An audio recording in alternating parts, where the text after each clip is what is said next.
Oh, there's so much to think about on a day like today, particularly after watching Jason Tatum perform last night against the reigning defending NBA champions. I expected better. I didn't get it. That was bad. What was worse was the boxing news I heard about a 57-year-old Mike Tyson, who we last saw at some event limping into the arena with a cane, for crying out loud. He's about to get in the boxing ring with Jake Paul. I got an opinion about that too. But of course, it is International Women's Day, so far be it from me not to talk about the ladies. There's always so much to get into, and you never know what I'll say. But you're about to find out. The Stephen A. Smith Show. Let's go.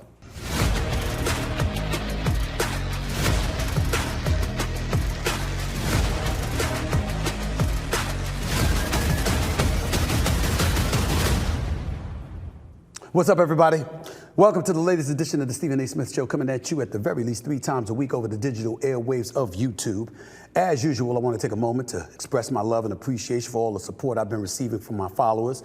We continue to climb on this show, having now exceeded 578,000 subscribers and counting. Can't thank y'all enough. Keep the love coming, and I'm going to keep on coming. So continue to make sure to like and follow the Stephen A. Smith Show right here on YouTube. Just click the bell to get notified for all of our new content, and you too shall be the latest member of the family. While you're doing all of that, please don't forget to pick up a copy of my New York Times best-selling book, Straight Shooter, a memoir of second chances and first takes, now in paperback, by the way. Just go to straightshooterbook.com. That's straightshooterbook.com to get yourself a copy. And since I'm right here in my studios, I'll be taking your calls at the end of the show, so feel free to hit me up at 888-727-5303. That's 888-SAS. 5303. Now let's get into some NBA talk to start off the show, to jumpstart all of this. We've got to get started with what transpired Thursday night in Denver, Colorado. Nikola Jokic recorded his 20th triple-double of the season last night as the Nuggets withstood a fourth-quarter surge to beat the Celtics 115-109 in Boston. Many fans viewed that game as a finals preview. While Jaylen Brown showed out with 41 points for Boston, his running mate and MVP candidate Jason Tatum, quite frankly, came up small, putting up just 15 points to go along with his 8 assists. Denver completed the season series sweep of Boston, and some believe Jokic may have taken the MVP from Tatum based on last night's results. I'm not going to go as far as say that Jokic took the MVP. I'm going to go as far as to say he may have cost Tatum the MVP. If you are the best player on the best team, usually that categorizes you as one of the elite candidates for league MVP honors, which is why I had Jason Tatum at the top of the list. But I can't ignore the fact that in the 2 times the Boston Celtics, the clear favorites in a lot of people's eyes to win it all this year, the 2 times they faced Denver, they've lost both games. And in those 2 games, Jason Tatum has come up small, shooting 23% from three-point range, about 32% from the field, averaging significantly less, like 18.5 points in those 2 games. That's unacceptable. When you are trying to vie for the MVP and you're going up against a reigning defending champion who's also a former league MVP and is the reigning NBA Finals MVP, you got to show out. And once again, Jason Tatum did not do that. Not only did he not show out, Jaylen Brown did show out. And because of that, it's reminiscent of what transpired in the finals in 2022 when Golden State went up against Boston and Jaylen Brown was balling out and Jason Tatum wasn't, because that reminded everybody of the deficiencies in his game. And it's really not about his game. It's about his unwillingness to steal moments when the moments are there to be had. That's what happened to Jason Tatum the other day, and that's what we can't ignore. We just can't.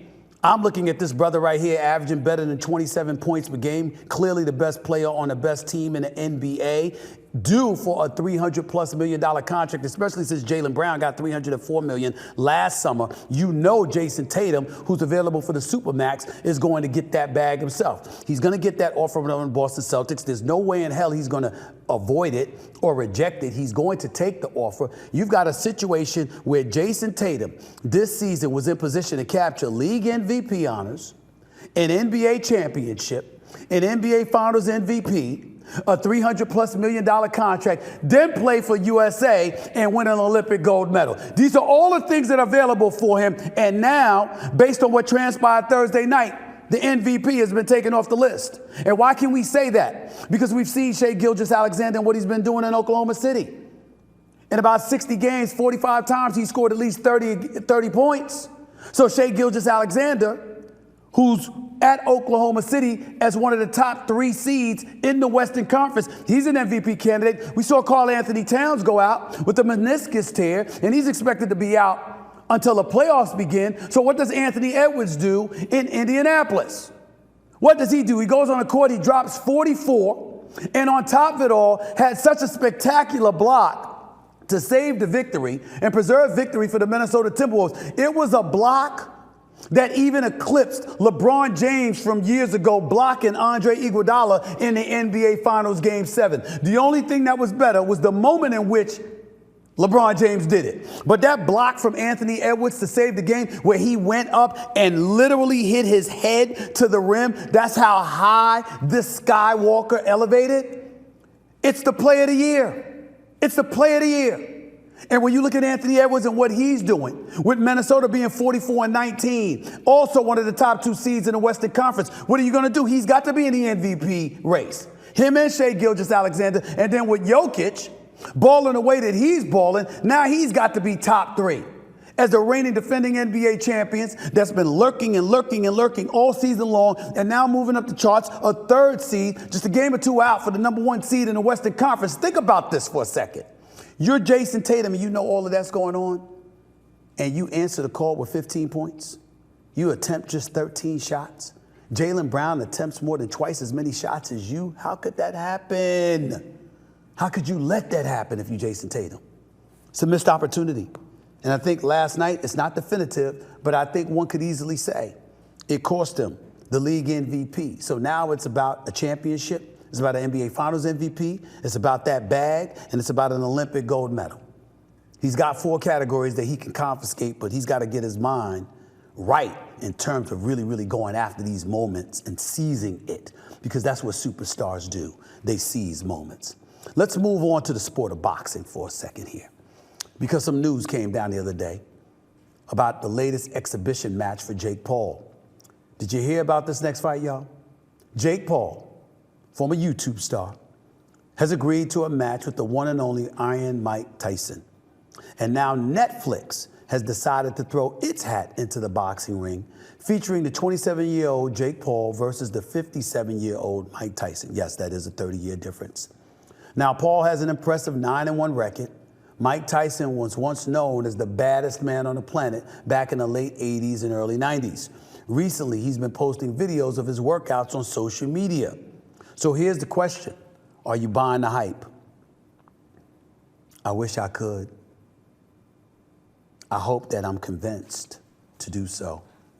But at this moment, because this is a fluid situation, it's fluid, I reserve the right to change my mind, but I have to confess to you, I can't buy the hype at this particular moment in time. We're speaking to UFC analyst and former UFC light heavyweight and heavyweight champion Daniel Cormier earlier a bit today. And he told me the last time he saw Mike Tyson was when Mike Tyson last year walked into a UFC fight walking with a cane. It's hard for me to believe that somebody walking into the arena with a cane is going to be in the kind of shape necessary to go up against somebody 30 years younger who, if nothing else, is in shape. Now, I'll give Jake Paul credit for this. At least he's in the ring with a boxer, as opposed to a striker or somebody who's pretending to be a boxer but really isn't, or a basketball player or somebody like that. I give him credit because he's going to step into the ring, and when he steps into the ring, it's going to be against an actual boxer. And we all know, I don't give a damn how old Mike Tyson is, if he hits you, it's going to hurt. So one should anticipate that Jake Paul is going to get hurt, going to get hit with a punch. We have to at least concede that, recognize that, and respect that. But 57 years old is 57 years old. And that is Mike Tyson. And 57 years old and formally walking into a UFC fight as an audience member, as a patron with a cane, it's hard to me to believe a year later that you're going to be in any condition to really, really fight. I hope I'm wrong, but I don't know. And if you're Jake Paul, here's what I want to say to you. It's Mike Tyson, that's fine. It's a money fight, I get you, and you want to make money. But at some point in time, if you keep telling us that you're taking boxing seriously and you want to be recognized as a big-time boxer / fighter, you're going to have to fight somebody closer to your age who is a contender at the very least in the sport and who lives with it every single day. You're going to have to do that. At some point in time, you don't have to fight the Canelo Alvarez's or the David Benavidez's of the world or somebody like that. You don't have to do that. But you are going to have to fight a legitimate, bona fide boxer. I'm not talking about some lightweight like Ryan Garcia who's fighting at 140 pounds or Devin Haney. Jake Paul's walking around at 190, 200 pounds. There's a heavyweight fight with Mike Tyson. You're going to have to fight real boxers, real fighters. You're going to have to do that. Because even if you beat Mike Tyson, he's still 57 years of age. 57, 30 years older than you. At some point in time, Jake Paul, could you please get in the ring with somebody? Pretty please, with sugar on top. I'm interested. It could be potentially compelling, but it's because it's Mike Tyson, not because we should expect anything from Mike Tyson. We ain't that dumb. We really, really aren't. Let me move on, ladies and gentlemen, because we got some more NBA topics transitioning back to the NBA to attack a couple of more issues. But before I get into that and my next guest, I'd be remiss if I didn't acknowledge today, which is International Women's Day. It's a holiday celebrated annually on March 8th as a focal point in the women's rights movement. Women's International Day focuses on issues such as gender equality, reproductive rights, and violence and abuse against women and women's many positive achievements, of course. And for me personally, it's always a day that's near and dear and special to me because I was raised by women. My mother, God rest her soul, along with my 4 older sisters, Linda, Arlene, Abigail, and Carmen, raised yours truly. I was raised by 5 strong black women. And anything that I am that's good about me today, I have them to thank for it. And so because of that, anything that pays attention to the achievements of women and what they bring to the table, that is always going to be a subject near and dear to me. Because when they talk about behind every great man is a great woman, I can modify that argument and say in front of every great man usually is a great woman. Because they stood in front of me and guided me to where I am today. So I thank all of my siblings. And of course, the greatest mother I think anybody could ever know. And I just wanted to say that before I bring on my next guest. Now, in keeping with International Women's Day, let's get to my next guest. In 2020, she became the first black woman and first WNBA player to host a national radio show for ESPN. Now, one could easily argue she's one of the best analysts in America. She's my little big sister. She is absolutely phenomenal, and I am proud and happy to have her on this show for the first time, the one and only Chiney Ogwumike of ESPN. What's going on, girl? How you doing? What's good, Stephen A? I've been a fan of your show, and I'm glad to finally be here. And I do also like that you call me Little Big Sis, right, because I am taller than you. So you got to remind the audience. Even when I wear heels. You got to remind the audience. Let everyone know. But I've got a compliment coming. Okay. I really like the tracksuit. Well, thank you. This is the best I've ever seen you look. And I have noticed the new suits on First Take. So you've been. What does it look good, feel good, play good? I see you, Stephen A. Yeah, Ryan Clark been talking a lot of junk about he's going to be the best dressed. That brother lying to America. He lying to America. But we'll deal with that another day. For right now, let's talk about you for a second. I want to get away from the NBA and get into you for just a second. Coming into this industry, when you first arrived, I wanted to know what your goals were. And as we sit up here and reflect on International Women's Day and what it all means, how do you feel about where your career is now with all that you've accomplished? Well, this is kind of wild because I know it's International Women's Day, but I actually have a story about how I got into the industry, and it involves you, which is wild. You don't know this. So I played for the Connecticut Sun. I was drafted #1 overall to the Connecticut Sun. And early in my pro career, I got injured. And so in that time, I started doing, random reps at ESPN, and it was a really great opportunity for me. But I realized that if I wanted to make waves in this industry, you need to do more, right? But then I go back to the W and I get hurt again. Now, this time when I get hurt again, I started watching in the mornings. I'd watch CNN for the news, and then I'd watch you on First Take. And I loved it. I loved the show, and I never knew in my wildest dreams by, using my voice and my perspective as a current athlete, getting those opportunities by nature of being in Connecticut, that a year later, I would have my first opportunity after 2 devastating injuries to debate you. And that's why I'm grateful for you, because it's International Women's Day, but we need great allies. And I don't think you ever knew that before I even stepped at your table, at your desk, I was watching you in some of my hardest moments. And I really admired all that you have done. And I never thought in my wildest dream that I would be able to be an analyst. Like, I thought I was going to be ball is life, all those type of things. But that's why I say never, ever discount or discredit yourself and the validity of your dreams, because you never know what's possible when you say yes. Ain't that a miracle? Because here's the deal. You've gone from aspiring to be an analyst to scaring the living hell out of analysts who have to look forward to debating you. So, I mean, this is unbelievable. It's a great accomplishment on your part. But I've got to ask, as a woman coming into this industry, what challenges did you anticipate you would have to confront and ultimately overcome in order to be defined as a success in this industry as a woman? I will tell you this, Stephen A. They see you before they hear you. They judge you before they know you. That's what it's like to be a woman in this industry. And I remember when I was starting off at ESPN, people don't know I was there since 2015, and I'm actually the first current professional athlete to do it simultaneously, play and then also be an analyst. Soon thereafter came Draymond and Candace Parker and a number of others, which is beautiful. But at the time that I stepped up, I remember the first few hits I did as an NBA analyst in SportsCenter. I would take the earliest assignments. I would take the latest assignments, the ones that a lot of people would probably look past.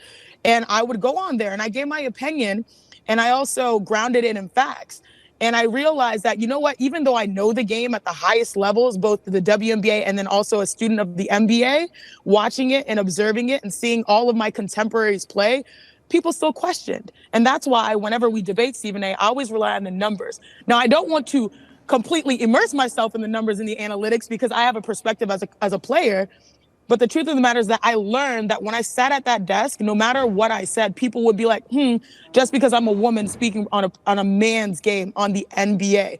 But the coolest part is, you know, when I started off, Stephen A., everyone would say, oh, that girl that is, you know, the WNBA player that talks. Then it shifted to, oh, that player from the Sparks that talks. Then it said, you know, oh, you know, Chiney. Now when I go places, people say Chiney Ogwumike. And it's been beautiful the last few years. You know, it feels like winning hearts and minds, even though we should have a level playing field from the jump.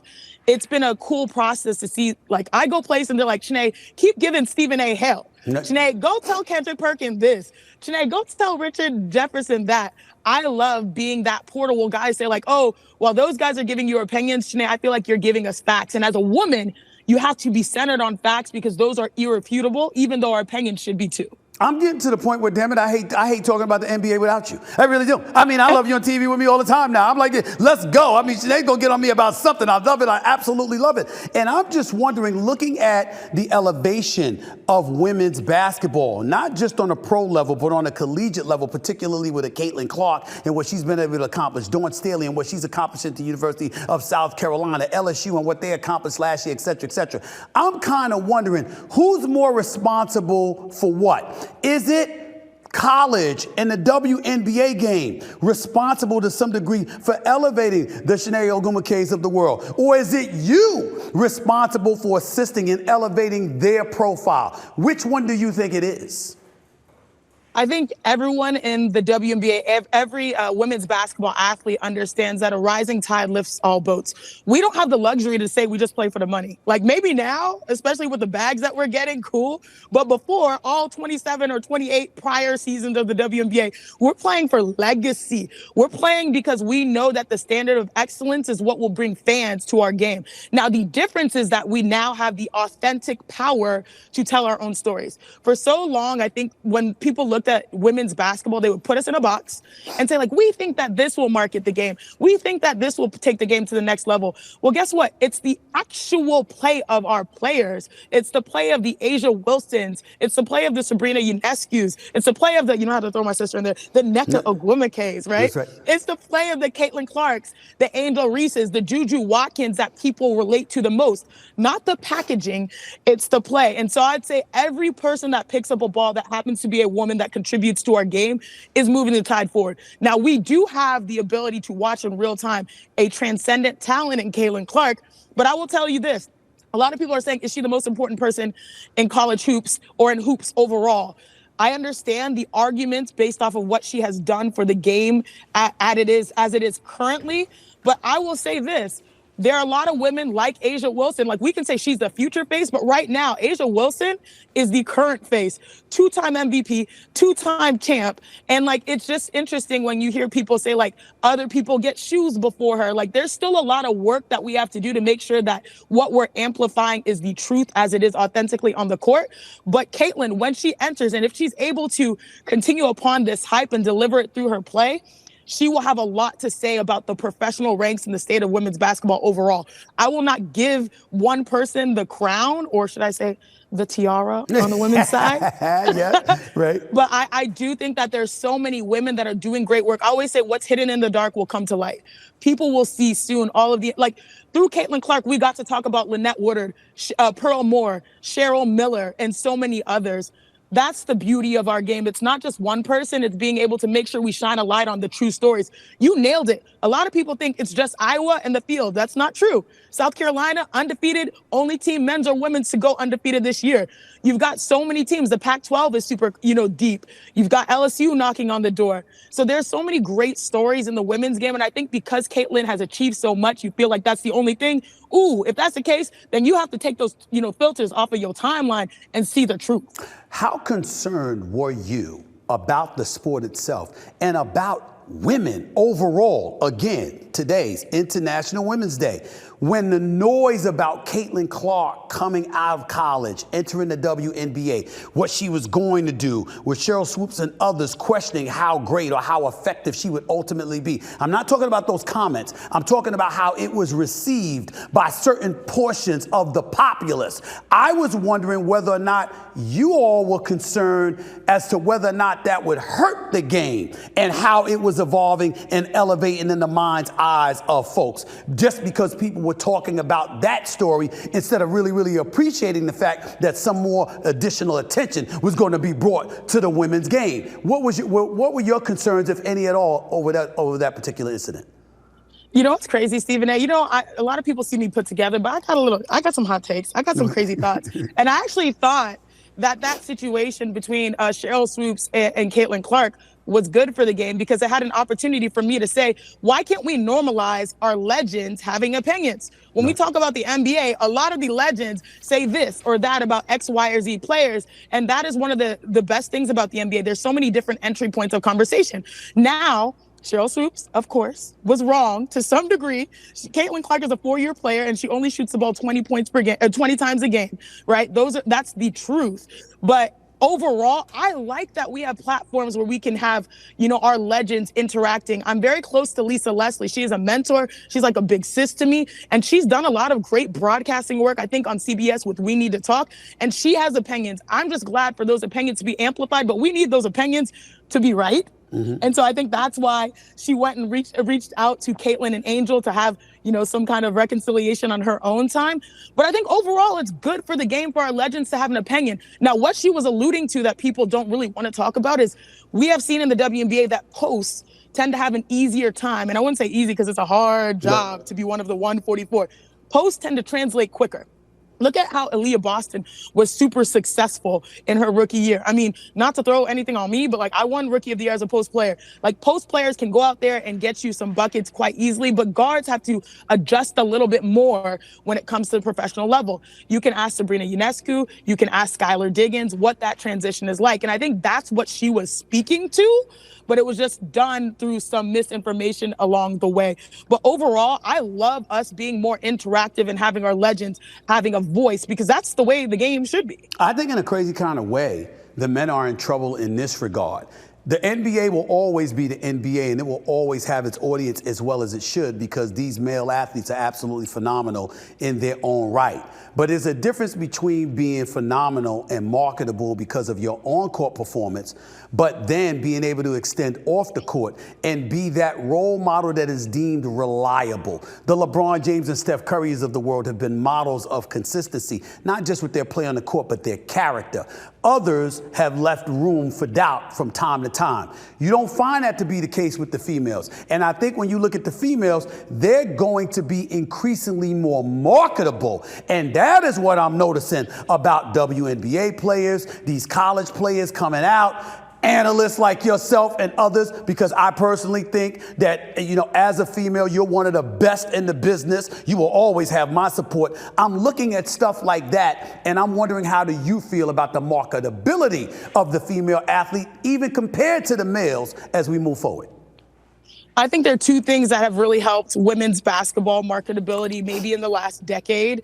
One is social media, the advent of social media. For a long time, and I'm speaking through the lens of the WNBA, they've been trying to solve the what makes us as a product better, type of situation. And they're like, oh, let's make them more palatable, like we're going to church. Like, let's put them in very simple situations and try to make it the family-friendly league, which is fine. We are still family-friendly, but at the end of the day, social media is where we got to show our own individualism.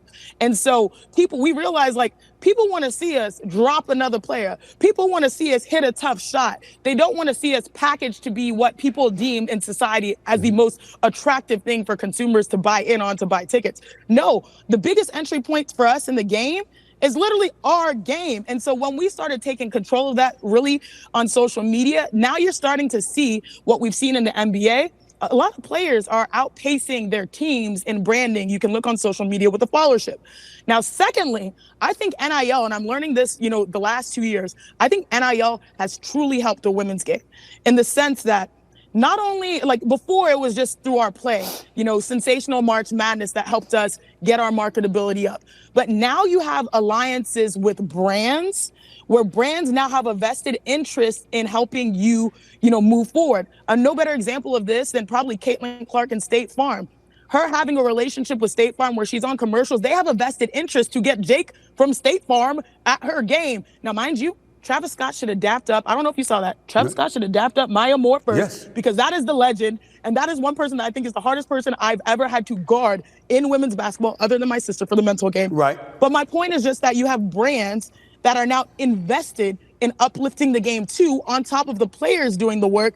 And so that's the perfect storm for us to continue to grow. And I've noticed that in NIL, women show up, they deliver, they literally handle the deliverables. And these brands, it's like the popularity, the brands, the play, all are now working hand in hand to help uplift us in real time. Let me transition back to the NBA because before I let you get on out of here, because I alluded to this before you came on the show today for the first time. You and I were discussing on First Take our day job on ESPN, my day job on ESPN. We ended the show by talking about Luka Doncic, Shai Gilgeous-Alexander, Ant-Man himself, Anthony Edwards, and which young phenom you would rather start a franchise with and evolve your franchise around. Your answer was Luka, if I remember correctly. Tell our audience why.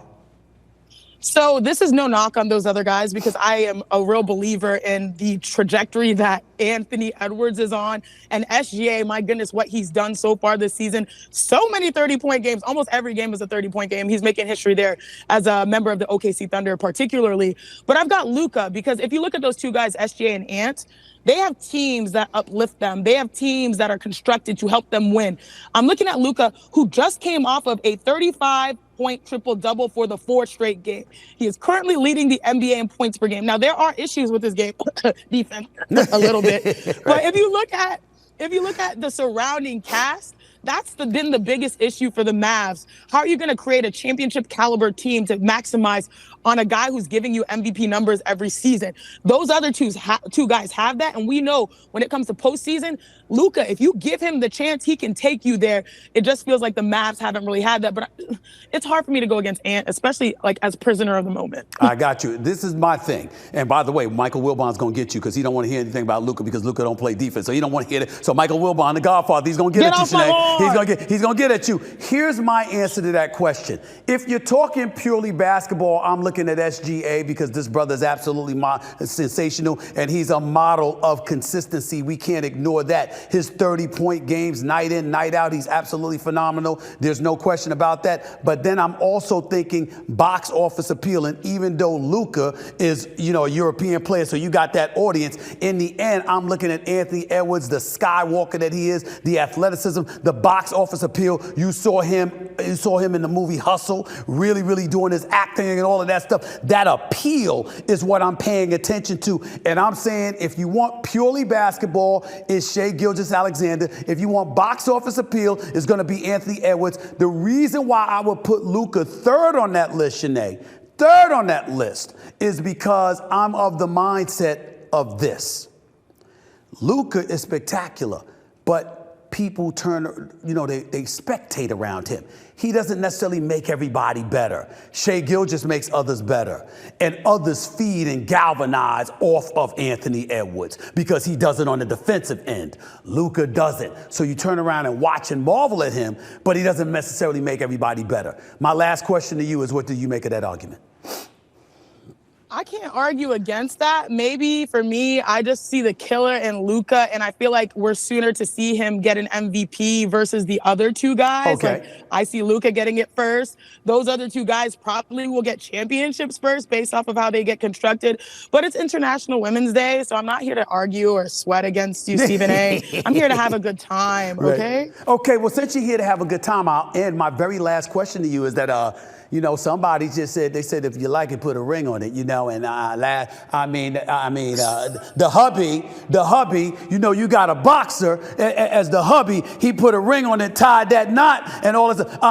How's the married life? And tell us a little bit about you and the hubby. Could you do that, Shanae? Could you do that, please? Okay, I guess out of anybody, I would give you an exclusive because what I always say is, this is what got me to that secret point. I believed in private until permanent. I kept everything private until I knew it was permanent. That's right. So I guess I'll give you an exclusive. I never talk about him publicly, but he's amazing. His name is Rafael. He is 17-1. He's a heavyweight boxer. And I know you into the boxing game. I would love for you to come with us to his next match, maybe soon. Okay. It could be in Miami, your city. But I'm grateful because he's everything that I need and then some. And it's Nigerian too. So we got that whole African connection. So it's been nice. And I noticed, he had to be a heavyweight. Notice you wasn't messing with no lightweight. You wasn't messing with some dude in the 140-pound division or the 150-pound division. You had to go out there and get a heavyweight. You know what I'm saying? So you want somebody that can beat up somebody. Is that fair to say? Look, this might be horrible for me to say, and maybe I'm just spilling too much tea, but I always had this thought in my mind, and it might be problematic, but this is a safe space, even though I know everyone comes for you, Stephen A. It's safe space. But I always had this idea that, if I ran and jumped, I need my man to catch me.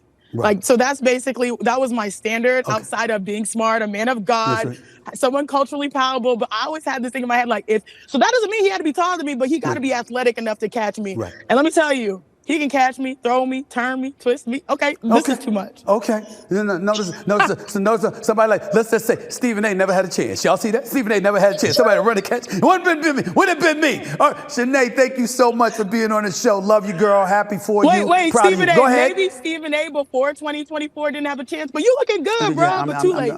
Too late. No. I didn't want it that way. I want to be able to. You want to be able to run. Somebody run and catch. You want to be able to catch it. You don't want to do it and just drop. You know what I'm saying? That's kind of weak. You're supposed to catch the one and just drop. But I'm fit now. I must say that myself. Keep doing your thing. Proud of you. You know that. Love you to death. Always. Really appreciate it, all right? Love. You take it easy, okay? We'll talk soon. Sounds good. All right. The one and only Chiney Ogwumike right here on the Stephen A. Smith Show on YouTube. Up next, got a few more things to get into.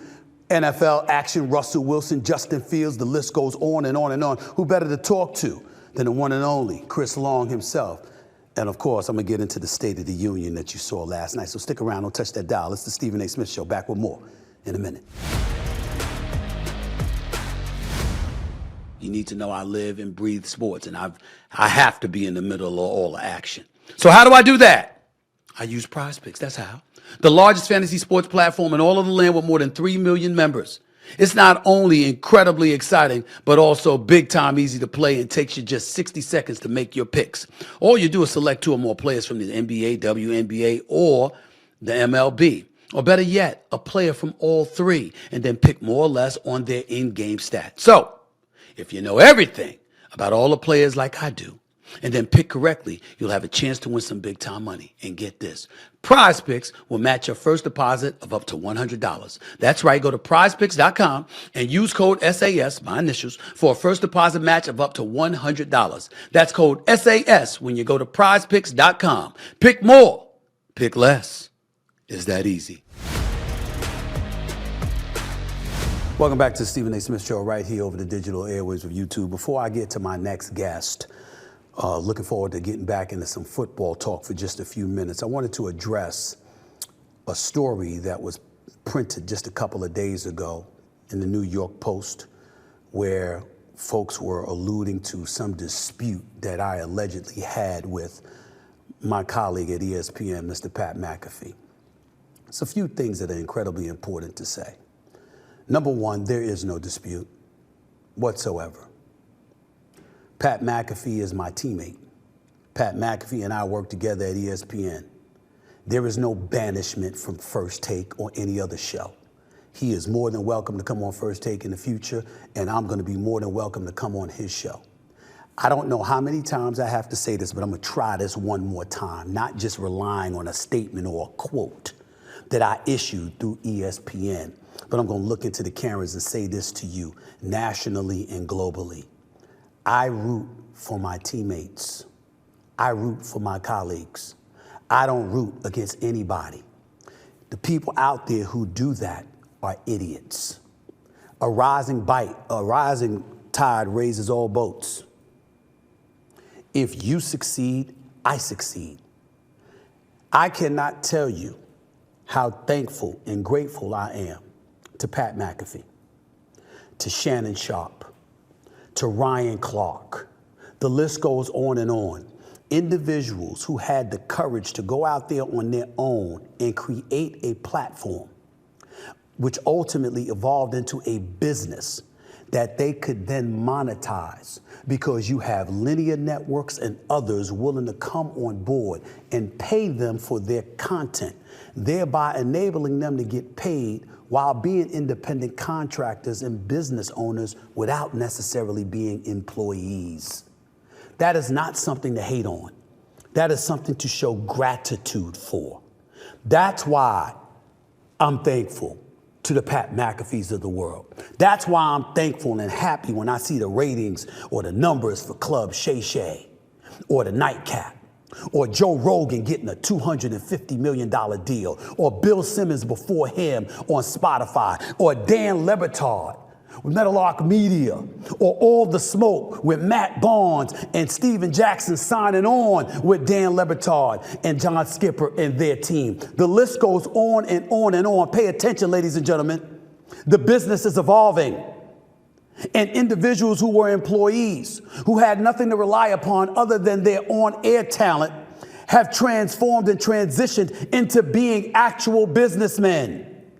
That is not something to hate. Whether it's any of the names that I mentioned, the McAfees, the Le Batards, the Shannon Sharps, the Ryan Clarks, the list goes on and on. No, that's something to revere.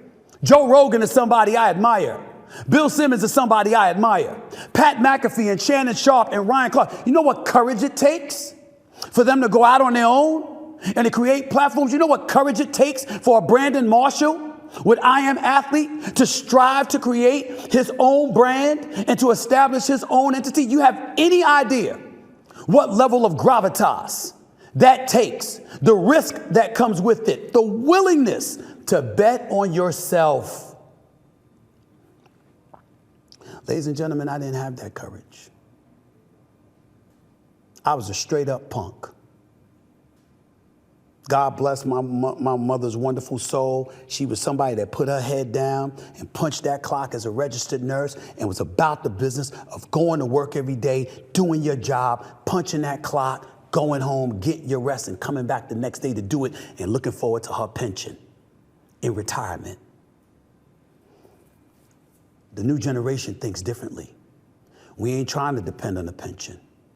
We're watching the government and messing with our money and whether or not the funds are going to be available in Social Security checks and beyond. What's going to happen to our 401ks, our IRAs, and all of that other stuff. Nah, we ain't trying to do that. We're trying to do something bigger. We're trying to do something different. We're trying to do something more lucrative. And all those individuals I mentioned, including Pat McAfee, are responsible for helping to position people like myself and others to do what they did years ago, building what they built. Animosity, anger, friction, tension, please. It's gratitude. I'm thankful to them all because they showed me the way. And when everybody wants to talk about my money and my bag and my contract and all of this other stuff, I'm incredibly grateful for what Disney and ESPN has done for me for years. When they paid me years ago, I was the highest paid person in the history of ESPN at that time. Well, since that time, it wasn't my time. Now my time is coming up again in less than 16 months. We'll see what happens, but there's no animosity. There's no anger. There's no hostility. There's no feelings of unfairness. There's none of that. Just gratitude for them putting me in a position where I could do that, because I wouldn't have been able to do this show right here if it were not for ESPN allowing me to carve out something in my contract that gave me the freedom to do this. I'm grateful to them. Just like I'm grateful to McAfee. Just like I'm grateful to Rogan. Just like I'm grateful to Shannon Sharp and everybody else. Showing me the way.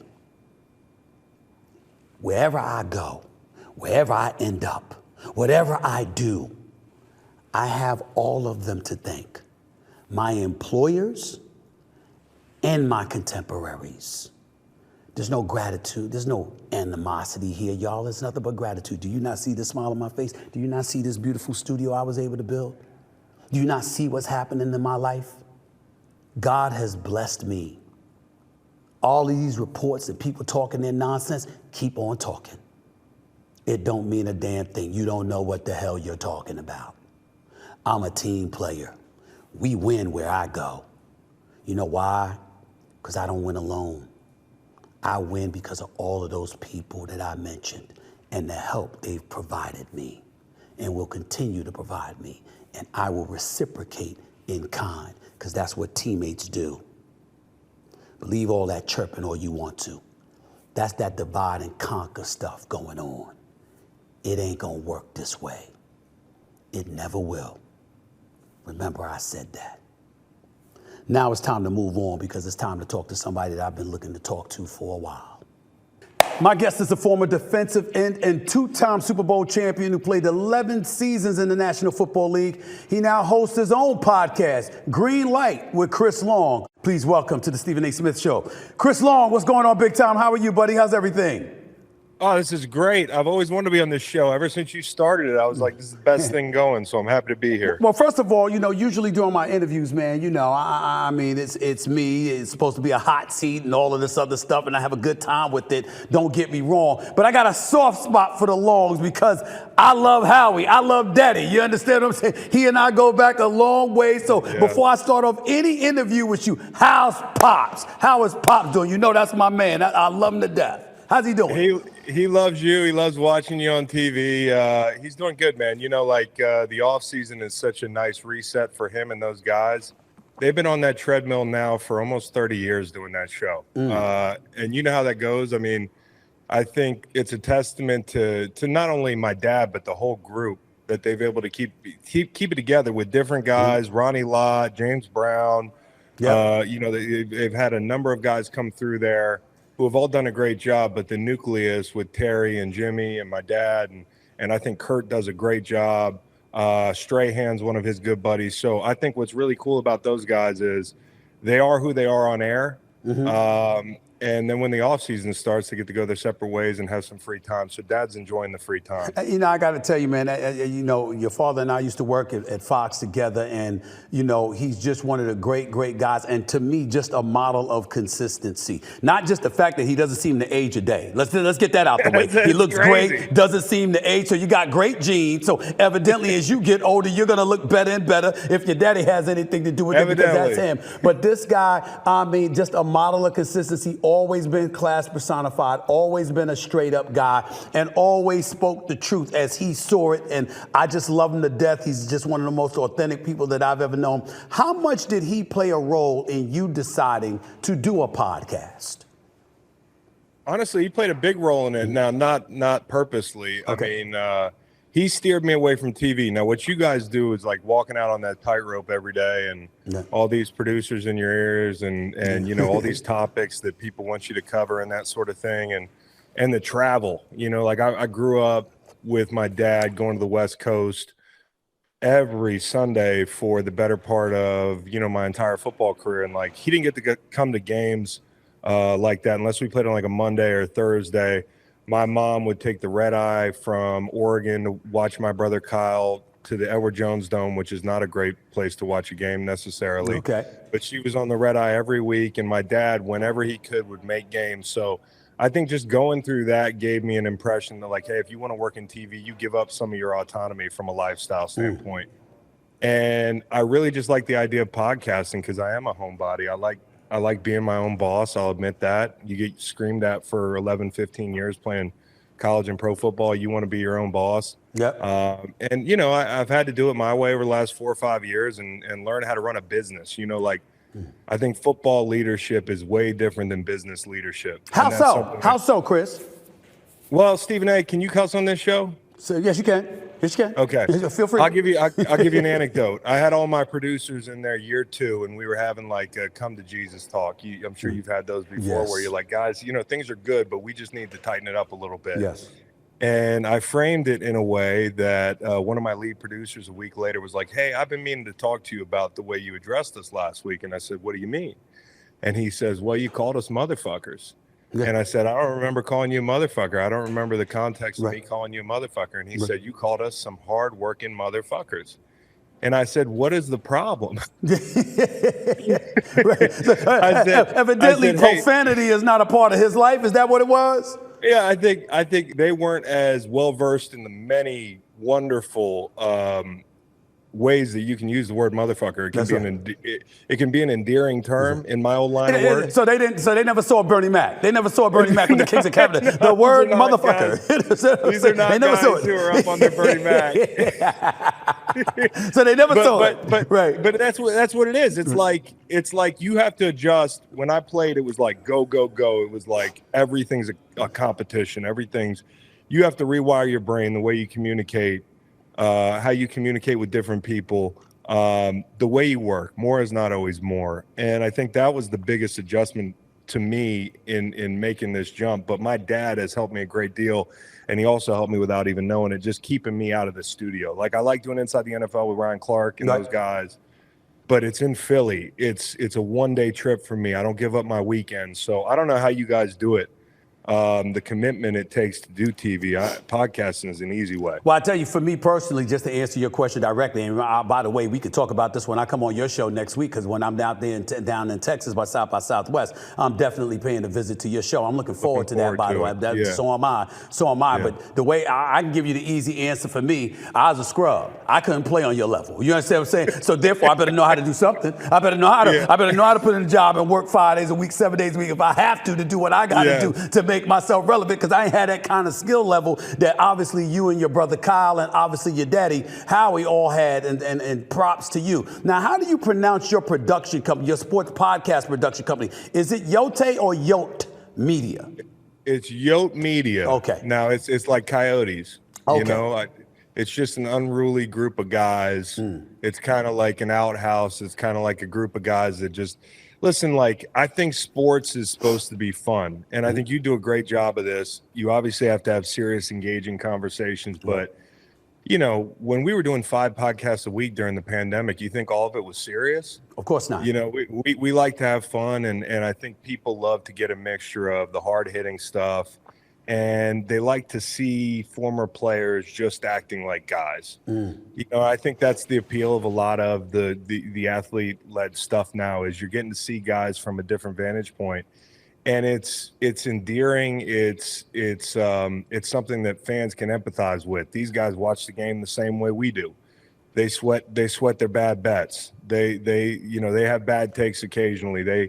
They fly by the seat of their pants sometimes. But ultimately, when it's time to put on my analyst hat, which has been something that I'm pretty cognizant of, is like when it's time to actually give an informed take, I don't want to be outworked by anybody. So it's that kind of like, it's that duality of having a lot of fun, but also being able to put that hat on and say, hey, I can do this as well as anybody when it's nut cutting time, when it's time to talk about serious topics. What I wonder about, though, is that when you're talking about, when you're doing your podcast and you're a former athlete who's doing it, so many of them think they could do it, and their mentality is, okay, we're going to give you the proper perspective because the media is not an entity that you can rely upon to do so. I've often challenged former athletes with that because, first of all, as a media member for 30 years, I never went out there speaking about something that I didn't know from the standpoint of just pontificating about it or off the cuff. My confidence came from the fact that I spoke to the parties involved. I couldn't always tell them, but if I spoke to Chris Long and Chris Long said, look, man, this is what happened. Here's what happened. Here's what I was thinking. Here's what went down, et cetera, et cetera. But don't quote me. I would go on the air and I'm like, yeah, this is what I heard happen. Okay, now figure out how I heard about it. But no, I heard about it. So to me, bringing that perspective, but being distant from it, not directly involved it, is a level of authenticity I think the media could still bring to the table compared to the athlete or the former athlete, because the former athlete might feel a bit compromised in revealing a bit too much because his contemporaries may not appreciate that. What validity do you attach to that level of thinking? So I've never thought about it like athletes versus the media, especially because like the media, I mean, you can't paint with a broad brush. You know, like some people like to say, hey, the media at large does this, the media at large does that. The media is just like a pool of NFL players. Everybody's different. And, you know, there are beat writers. There are people who are a little bit more sensationalist. There are people that you can depend on. There are people like you who do their homework. They talk to people. They've been pounding the pavement for 30 years. I mean, like, I have a tremendous amount of respect for people that work at their craft. And, you know, that's the same attitude that I've tried to take. I know I joke about the podcast being lazy, but I'm putting in my 40, 60 hours a week during the football season. Right. You know, it's a serious business for me. And I do that because I don't want to look like a fool, you know, and my name that I've made for myself in sports and now in the media, like that can all go away in one bad rant, in one misinformed take. And, you know, I've had bad takes, I've had bad rants, but as long as I'm always approaching it like I owe the opportunity something, you know, I think that's going to come through in the work I do. I've never thought I'm better than media members because I played. Now, there might be blind spots. Right. That capital M media folks have because they weren't in locker rooms and they don't know the status quo in a certain situation. And you know how this goes when you're breaking down the NFL. And this goes for me and anybody who's removed from it that used to play as well.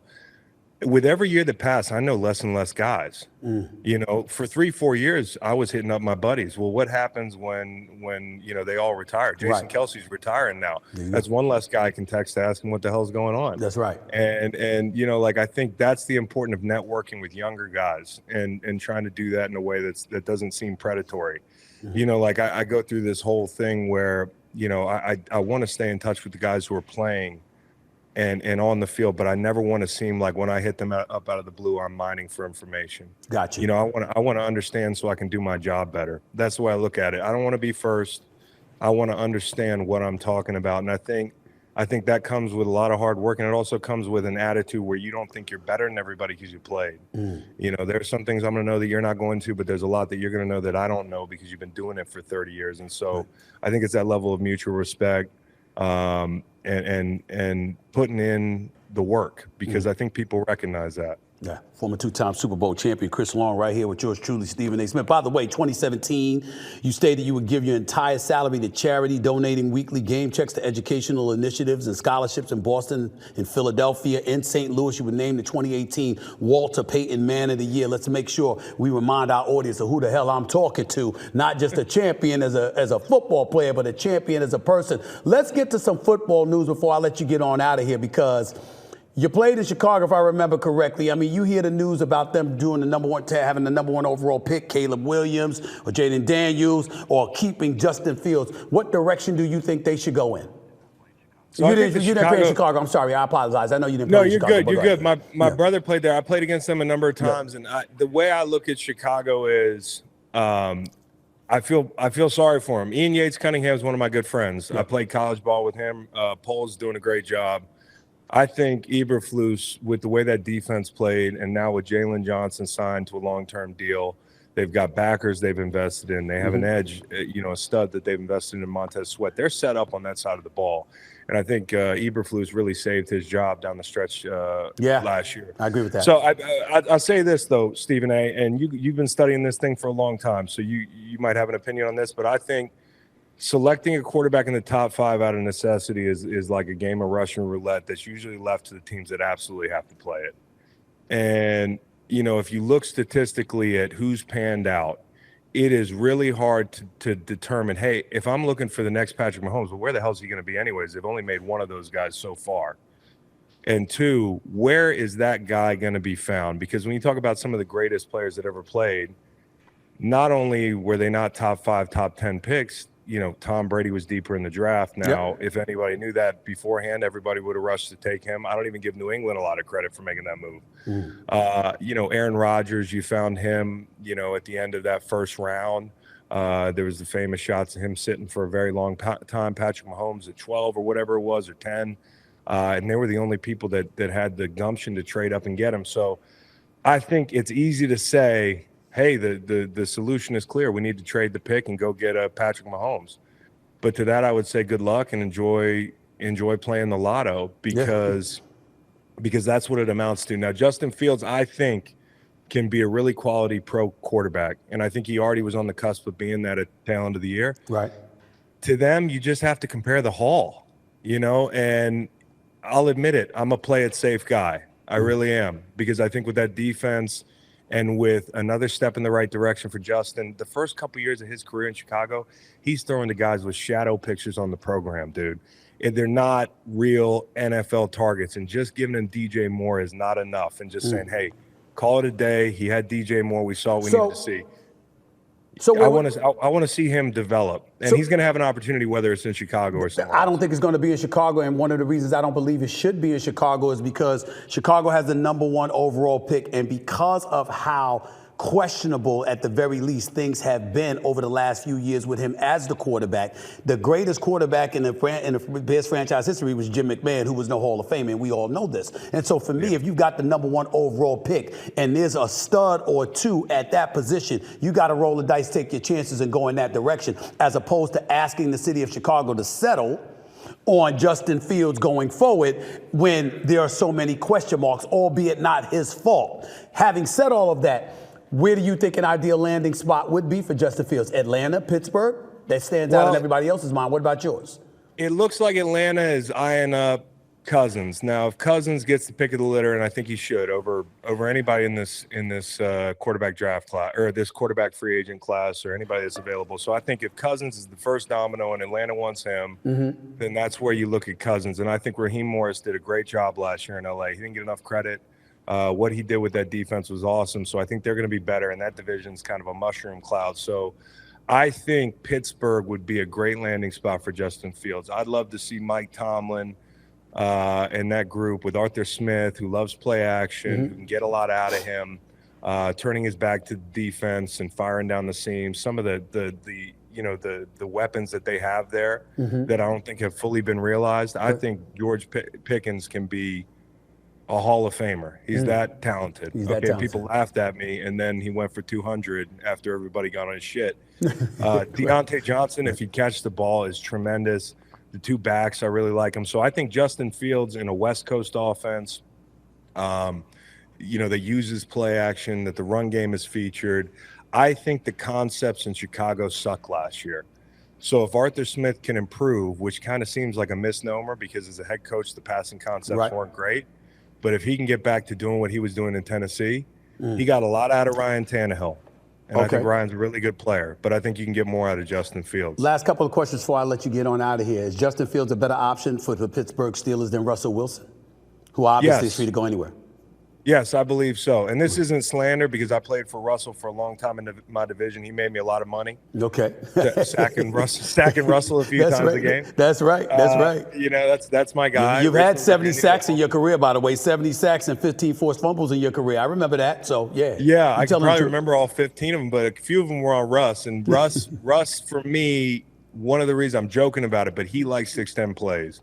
And he's gonna run out the back of the pocket and all that stuff. And I think what he did a good job of last year, maybe too good a job, was buying into getting the ball out. And when I look at everything he did last year, it didn't look like he was really willing to push the ball over the middle of the field. There's a lot of short stuff, and maybe that's Sean Payton executing a great tank of Russell Wilson and that sort of thing offensively. But I would take Baker Mayfield over Russell Wilson, and that is not a slight at this juncture in their careers. And that Baker is not Mayfield? a slight. Baker Mayfield, I'm taken aback by that, Chris Long. I'm taken aback. I expected a lot of things. I damn sure didn't expect you to say you take Baker Mayfield over Russell Wilson. I didn't see that one coming. At this juncture, Stephen A. I mean, did you watch Baker last year in Tampa? And listen, there was a game where he was good, man. And when he was getting ready to play, they were getting ready to play Jacksonville. We hype up Trevor Lawrence, and I really like Trevor Lawrence too, but he's got to make better decisions. Yes, he does. What is the difference in Trevor Lawrence's resume and Baker Mayfield's resume? Not much. Well, Trevor Lawrence did overcome a 27-0 deficit in the first half and win a playoff game. I mean, in his first playoff game. That did happen against them damn Chargers led by Brandon Staley. That did happen. It was Brandon Staley. That's right. But it was Brandon Staley. That's true. That's true. I think that's one. Well, hey, Baker Mayfield, kind of took the Steelers out back in the playoffs. Yes. So like they both had their playoff successes, albeit very brief. And I thought Baker played well in Detroit and gave them a chance to win in a really tough environment. I think the big difference is that Trevor Lawrence hasn't gotten banished from his first stop yet. And so I say that to illustrate the point that I think with quarterbacks, there's so much perception, right? And when you boil it down, there's only a couple guys, no makeup, who walk out there and look like, every other quarterback, it's about how you're dressing them up. Okay. And I think Russell Wilson at this point in his career definitely falls in that category. Baker Mayfield does. I think Justin Fields has a differentiating skill set. And so I am one that's into upside. And when you talk about the quarterbacks this year, I look at Justin Fields as the best opportunity to strike gold. Okay. You never know what happens, but I look at that and I say this guy's top end plays are incredible. My last question to you before I let you get on out of here, and I can't wait to get on your show next week and talk and chop it up with you. I'm really looking forward to that. You won a Super Bowl with the New England Patriots in 2017. There was a 6-time Super Bowl champion as a coach in Bill Belichick out there on the market. Numerous jobs were filled. He didn't get one of them. Damn, I didn't expect that. Yeah. What do you say about that? How did that happen? Why did that happen? Well, once the Atlanta job dried up for him, and I don't know exactly what happened, behind closed doors, but I thought that would be a job that might suit him. I thought, listen, Bill, in my opinion, is the greatest coach of all time. I know that lately some of that shine's coming off the nickel and that sort of thing, and there's people that like to take pot shots, but look at his tenure in New England. The 2 Super Bowls that bookended that run were won on defense, okay? And last time I checked, they won a lot of low-scoring games in the playoffs to get to these Super Bowls. So conversation over in my book. He is who he is. Now, the one thing that he might be is some of the ways that he goes about things might be a little antiquated. So for the first time in 30 years, he's interviewing for head coaching jobs. Like, I don't know how he interviewed. I don't know how willing he was to do a formal, typical interview setup. I don't know how willing he was to cede personnel control. That last thing for me could have been a deal breaker behind closed doors with a few teams. And quite frankly, if I'm Bill Belichick, what's a year to get my head right? He was so good on College game day, it almost shocked me. And I know how funny the guy can be. So, give him a chance to go out there, spread his wings a little bit, see what he likes to do. He'll come back. I bet you he will. Man, the way I looked at it, man, somebody interviewing one of these young whippersnappers, one of these analytic dudes that's placed in the front office of one of these NFL teams interviewing Bill Belichick is the equivalent of me coming to you to talk to you about football plays. I mean, come on now. I know better. I mean, could you imagine how Bill Belichick was looking at them? I got to get on out of here, Chris, man, but thank you so much, man, for being on the show. Green Light, your podcast. I can't wait to be on it next week, man. I'm looking forward to seeing you face-to-face, chopping it up with you. Please give your dad my love. Of course, your brother Kyle, my utmost respect. Looking forward to seeing him as well. Tell that man he don't owe me no damn apology. I know he brought something like that. He don't owe me no damn apology. Kyle, we're good. When you see him in person, you're gonna be like, yeah, we're definitely good. It's good seeing you, bro. Thanks so much for being on the show, see you in Austin. Take care, buddy. Right, see you in Austin. Yeah. The one and only Chris Long right here with Stephen A. on the Stephen A. Smith Show. Up next, got something else to get into. It ain't sports related. It's our State of the Union. What the hell I'm talking about? If you watched TV last night, you know exactly what I'm talking about. Stick around. The Stephen A. Smith Show coming back with more in a minute.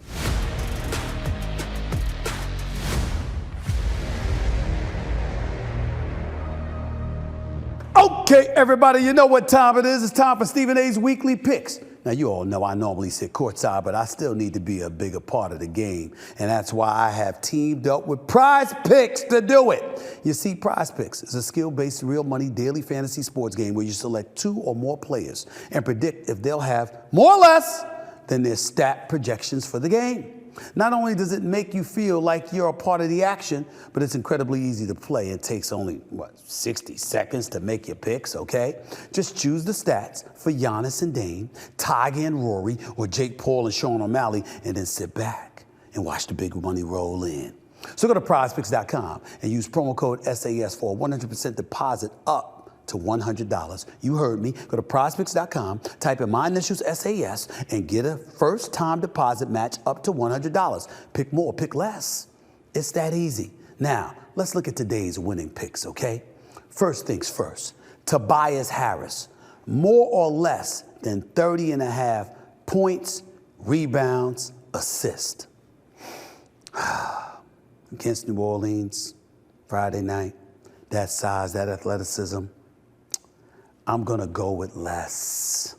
I'm going to have to go with less. I'm sorry. New Orleans has been rolling right now. Philadelphia doesn't have Embiid. On top of it all, Maxi's questionable. It's a lot to ask for Tobias Harris against that team. I'm going to go with less on that. Let's go to the next one. Zion Williamson, more or less, 33.5 points, rebounds, assist. Initially, my answer was going to be less. I'm going to change that right now, ladies and gentlemen. I'm going to go with more, because the Sixers are a bit depleted. You have no answer for this man. If it's going to be less, it's only going to be because they're going to blow Philadelphia out of the building, and he ain't going to be playing on the court long enough to do that much damage, but I still think he's going to do more. I'm going to go with more for Zion Williamson right here at 33.5 for points, rebounds, and assists. Let's go to the next one, please, right here.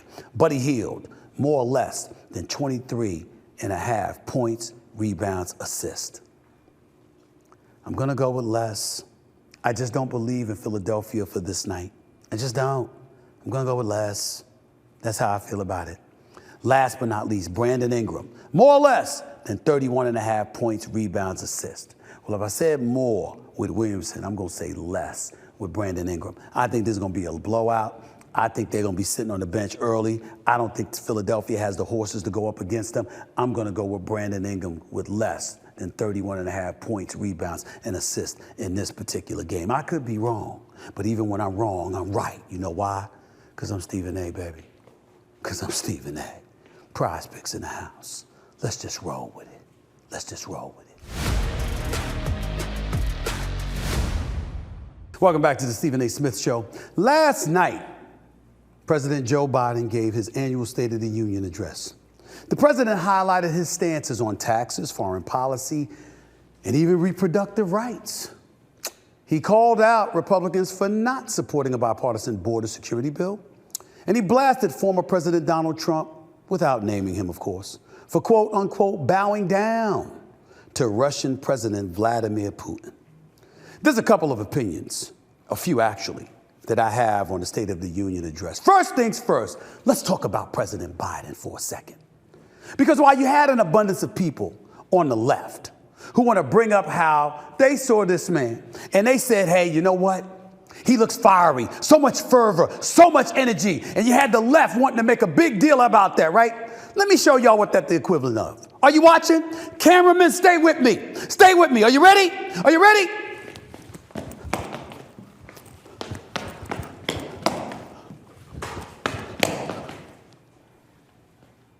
So guess what? That means I can run 5 miles now? That means I'm in shape? What the hell does that mean that Joe Biden looked like he had energy last night? The question is, can you rely on him to do that for 4 years, starting next year? That's the question. He gives a speech for an hour and 10 minutes or so on a weeknight in March of 2024, and suddenly that warrants 4 more years for a dude that's going to turn 82 years of age in November and is expected to give 4 more years after that. I said before and I'll say it again.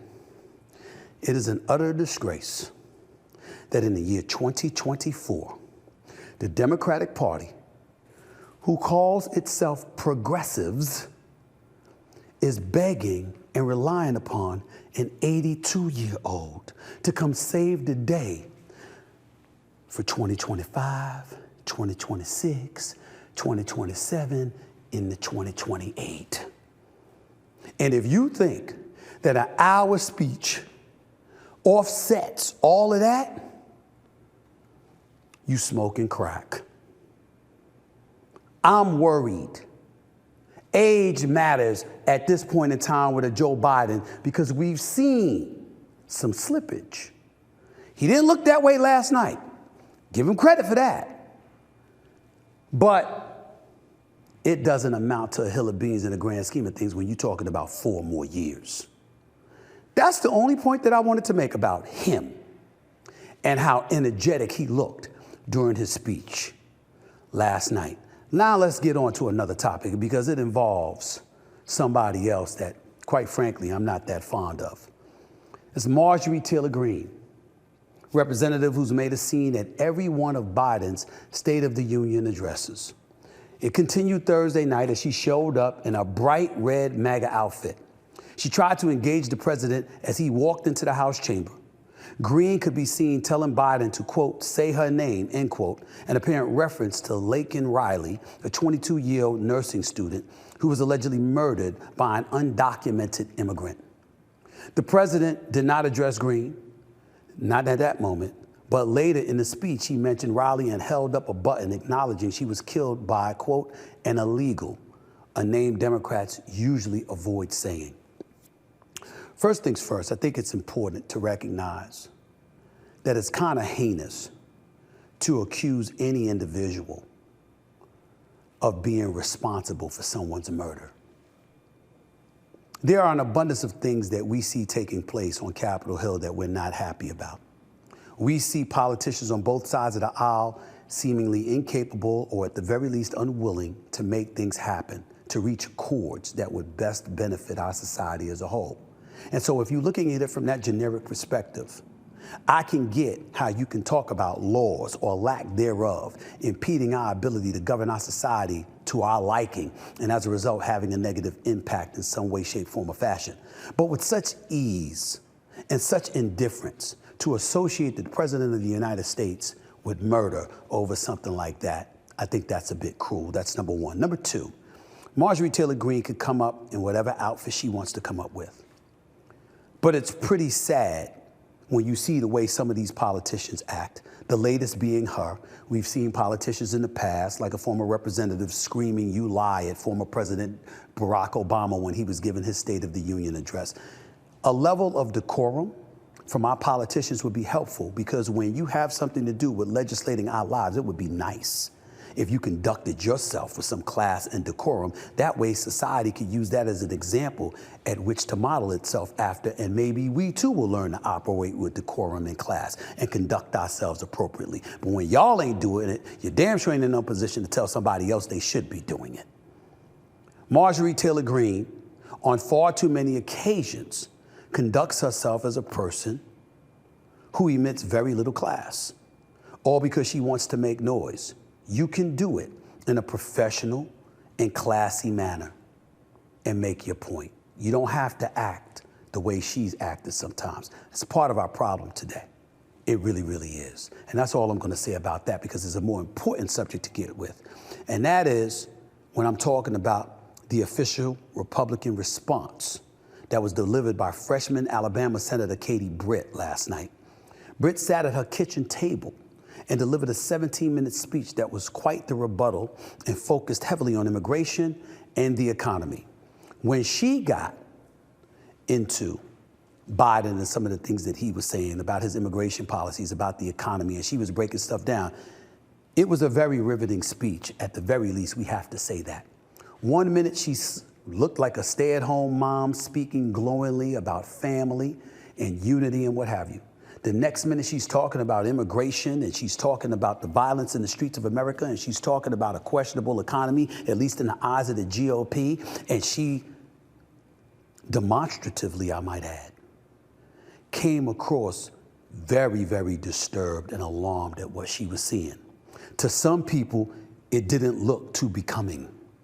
To others on the right side of the aisle, it looked very palpable, it looked powerful, it resonated in a fashion that would serve to scare someone aright, to make sure they showed up to the polls to support Donald Trump over Joe Biden.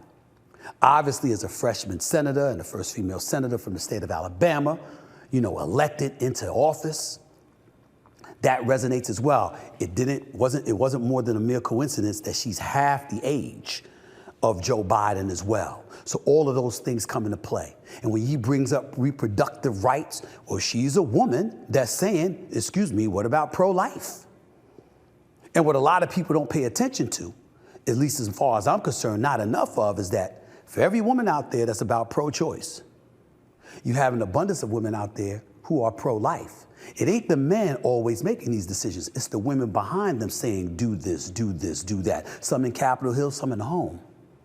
So you have an abundance of women out there that are making decisions about women's reproductive rights. It's not just men thinking you get the right to tell a woman what to do with their bodies. You have women who are behind them saying, this is what it should be. It's going to be an interesting election. This is our situation. A 77-year-old going on 78 years old who has 4 indictments and 91 counts against him, who could very well be a convicted felon by the time an election rolls around as the GOP nominee against a guy in Joe Biden who's going to be 82 years of age in November, whose cognitive abilities and awareness are repeatedly being brought into question, who some are saying won't even last, wondering whether or not he'll even be the nominee once the Democratic National Convention rolls around, although we've received no indication that anything will change. It's Joe Biden versus Donald Trump again.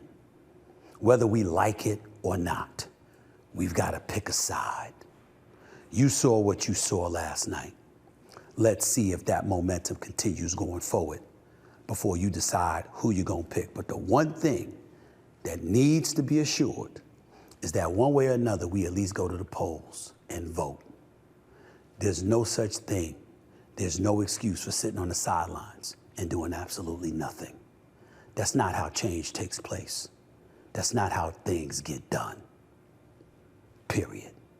Now let me go over to some of these tweets before I take your calls and get on out of here for the day. Let's go right to it, okay? At EBSC93 writes, who you taking in a 1 versus 1, Goku or Vegeta from Dragon Ball? First of all, my condolences. I saw the news alerts that this individual has passed away. So the creator of Dragon Ball and Dragon Ball Z, some of the most influential and best-selling Japanese comics of all time, that is the person that has died at the age of 68. Akira Toriyama suffered an acute subdural hematoma, a type of bleeding near the brain, they say. This is what word came out from his studio this Friday. So my condolences out to him and the best wishes to his family and loved ones. Obviously, hope God blesses his soul and he's up in a higher place. In terms of who I'm taking, Goku or Vegeta from Dragon Ball, I'm going with Goku. I have no idea why. I'm not going to pretend to have any idea why. I'm just going to tell you I'm going with Goku. I guess I like his name better than Vegeta. That's basically the only excuse that I have. Let's go to the next one, please. At You Love Loss. Stephen A., if you were an avatar, the last airbender would you be? Would you be a firebender, earthbender, waterbender, or airbender? You know what? When I watch Aquaman, I think water, because I love Aquaman. But when I think air, I think Superman. So, when I get questions like that, I ask myself, what would I want to be, Aquaman or Superman? I say Superman. as powerful as it is to manipulate the waters, when you can fly anywhere, in the outer space or whatever, the galaxies, the universe beyond us, there are no limits. I'm gonna go with airbender. That's gonna be my choice on this one. Let's go to the next tweet, please. Let me see what you got. At IGWT097, Stephen A., where are you shooting from? Layup, $50, free throw, $100, top of the key, $500, wing three-pointer, $750,000, or corner three-pointer, $1 million. I'm gonna tell you top of the key at $500. That's the easiest shot you should be able to make. That's an extended foul shot. If you can shoot, it's easier to make it from the top of the key. I can go for the corner shot. That would be my second on the list, but top of the key would be the easiest one to go with. I would go with the 500K top of the key shot. Let me go to the next tweet, please. Show it up to me, please. At Yaboy07035155, Stephen A., who would win in a fight? Larry the Cucumber or Pickle Rick? Is this Pickle Rick? I believe it is. I would go with him. You know why? Because of his teeth. Look at this teeth right here compared to this teeth. This is a nibbler right here. This is a bite. See the difference? I would go with the bite. Those teeth tell me this is what I'm going with right here. Okay? Do we have any more tweets? Or shall I go to the phones? I think it's one more. At Knicks_Union. Hey, Stephen A., where are you sitting? Choices. Number 1, Mitchell Robinson, Jericho Sims, Isaiah Hartenstein. Table number 2, Jalen Brunson, Dante DiVincenzo, or Precious Achua. Okay? Table number 3, Julius Randle, OG Anunoby, Josh Hart, or table number 4, Bojan Bogdanovic, Alec Burks, Deuce McBride. Table number 5, Leon Rose, James Dolan, Tom Thibodeau. Here's what I would tell you. I was inclined to say number 5. If Leon Rose was a GM and there was a spot, I would have put myself at this table as president of basketball operations. But he already has that slot, and that's the owner, and that's the coach. So I would probably be a GM, which would put me under them, and I would never do that. So because of that, I got to pick one of these player tables, and this is an easy choice. It would be table number 3. You know why? There's a Rough Rider right here in Josh Hart, who can score some points, but that ain't really his forte. He's just a tough guy who's a hard-nosed, blue-collar kind of worker. OG Anunoby isn't even looking for his shot. He's going to play defense. Julius Randle thinks he can shoot. He can play, but he's not a shooter. They would need a shooter, and that would be me. I would go to number 3. That's what I would do. I would be at table number 3. Now, before I get on out of here for the weekend, let's go to the calls, please, at 888-SAS-5303. That's 888-727-5303. Let's go to Gene in New York. You're live with Stephen A. What's up, Gene? How are you? Hey, what's up, Stephen A? How you doing, man? Talk to me, man. How are you doing? What's up? All right, so big fan here. So my question today to you is, how do you currently feel about the Los Angeles Clippers making a deep run at a championship, and who do you think is their biggest challenge to get over the hump?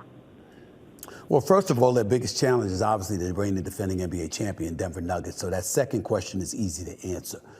The first question is, I'm not sold on the Clippers because I don't like what I've been seeing lately. It is nice to see Kawhi Leonard and Paul George not missing too many games. It's always great when I see James Harden reminding the world of his greatness when he shows up and shows out, because I think it's going to be required in order for them to excel come playoff time. I think that's something that's definitely going to be strongly needed if you're the Los Angeles Clippers.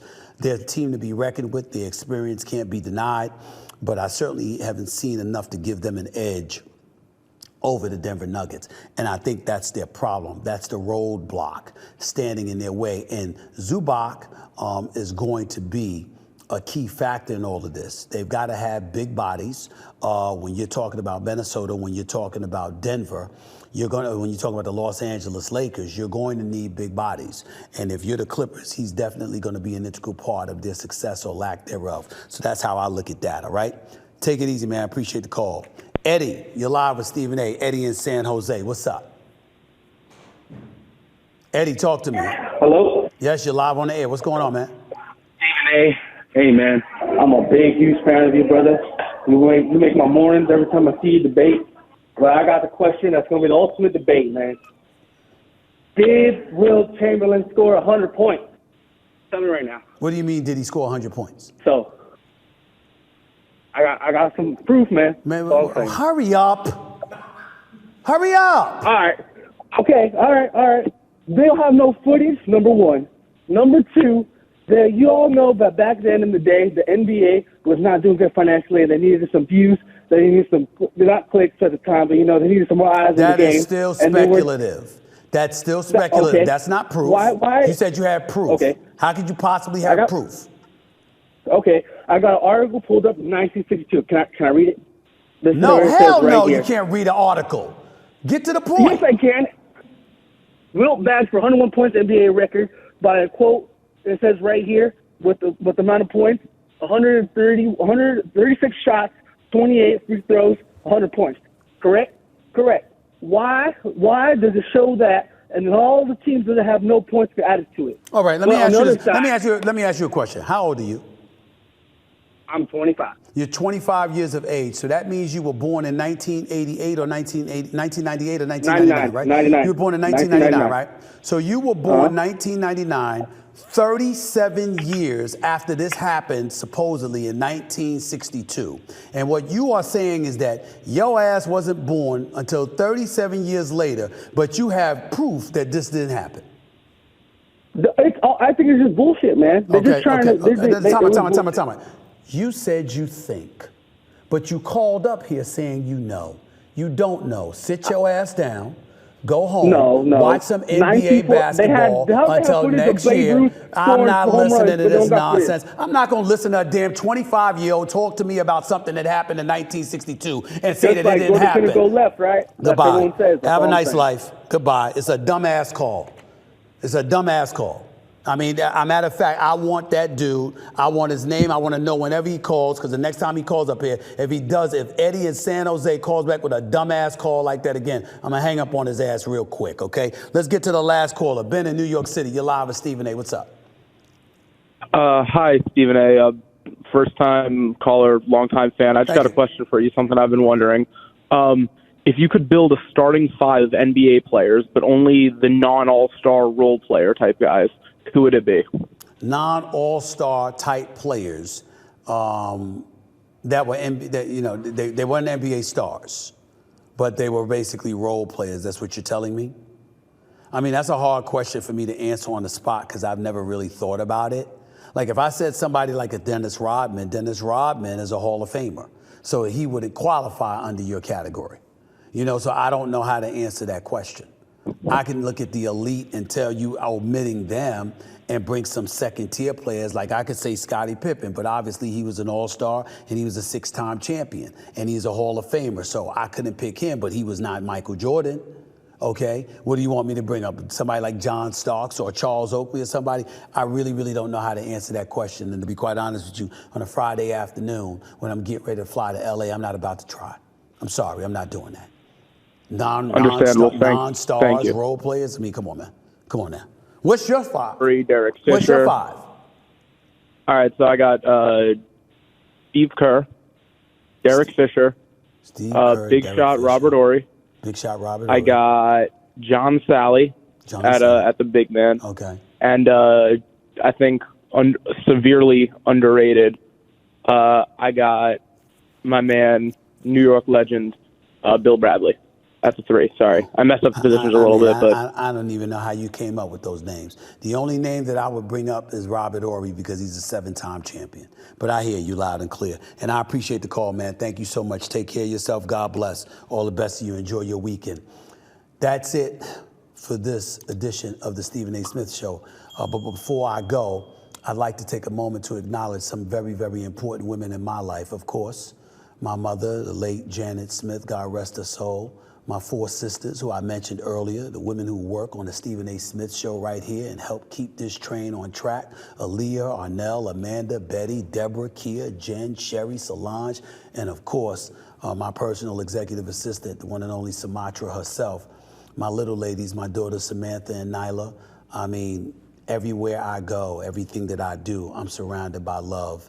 And that's because some of the greatest women walking this planet Earth have always supported me, and they continue to support me. So I appreciate the love on this particular day, International Women's Day. Thank you for the love. Keep it coming, because the Lord knows I need it just as much, if not more than most. Thank y'all for being y'all. Love you to death. Appreciate it. Enjoy your day. You deserve it. And remember, every day should be your day. This is Stephen A. signing off. Until next time, peace and love, everybody.